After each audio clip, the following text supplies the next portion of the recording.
guys either. So thank you. Funny how they used to hate, now they hear my phone calling that they need some. Another combo! Yeah, that's why it's only family with me when I walk through, they gon' see us. Now they got us on the road, really in the mode. Blake Griffin on a rack attack. Euro. Oh, some English on it. At any moment I'ma blow now, so countdown, I ain't stressing. A one-man wrecking crew. We're all excited for the ring and seeing our banner, and we're able to get the win. Hard not to root for him. Giannis Antetokounmpo and the Milwaukee Bucks didn't let the ring ceremony distract them from their title defense. Giannis had 32 points, 14 rebounds, 7 assists to lead the Bucks to a 127-104 victory over the Brooklyn Nets, who are the title favorites. Kevin Durant led the Nets with 32 points, 11 rebounds. Patty Mills, James Harden adding 21 and 20 respectively. The Nets were missing star guard Kyrie Irving, who isn't with the team due to his refusal to get a COVID-19 vaccine. KD, what's on your mind after the loss? We can't give a team 20 more shots than us. Imagine coming into a game and we say, here, take the ball 20 times on offense before we get an offensive possession. Everybody gonna lose that. You get what I'm saying? So that's what it felt like the game was today.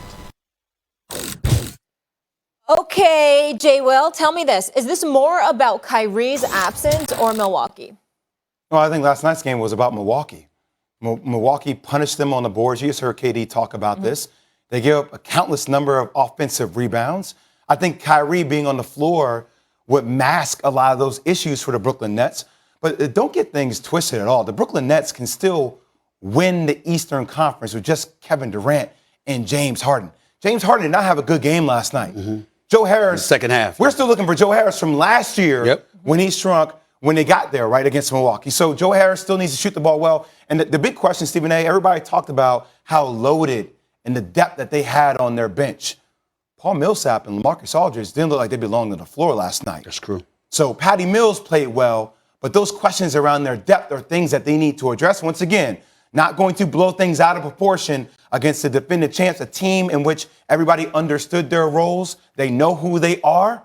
They've been in the gauntlet before, as opposed to a team that's trying to figure out what their new chemistry is in the Nets. Before I get into my point, because I disagree with you, I think it was a lot about the Nets, and I'll explain in a minute. But I want to say this about Giannis Antetokounmpo, and I don't say this very, very often. And one of the things I'm going to say I never have said. This dude, the thing that I'll say there is that Kobe Bryant is smiling down on a guy like Giannis Antetokounmpo. This is a brother that is a two-time league MVP, an NBA Finals MVP, a Defensive Player of the Year, fresh off of averaging 30, 10, and 5 on 50% shooting. The only player in NBA history to have done that.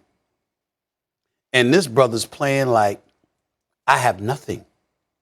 He celebrated the ring ceremony, got the ring, shed a few tears, he was emotional or whatever. Then it was time to get to work because that was last year. Now I got something new to accomplish. When we talk about rooting for people and admiring and revering champions, that's what we're talking about right there. That's somebody that you look at and you go like this, he will never cheat the game.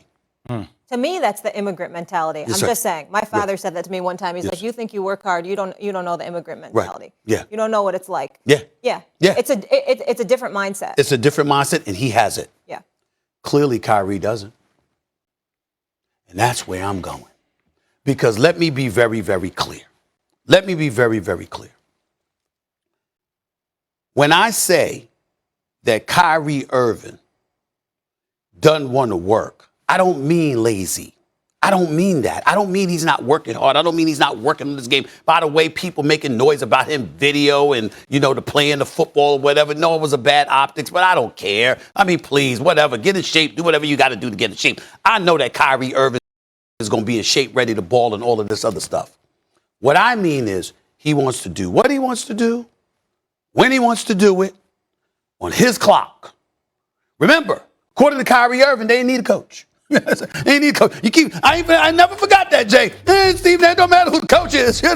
We gonna be just fine. He later backtracked. We don't need it. Yeah, yes. because people recognize how offensive that was to Steve Nash. And he didn't mean to be offensive, but he did mean what he said. Like, he's that confident, we don't need a coach. Sure as hell You understand what I'm saying? And it came up that way. That's my point. And I'm watching last night, and I can't help but harken back to when they were up by 49 on Milwaukee in the playoffs. In a playoff game, they were up by 49. I'm just running them out of the building, okay?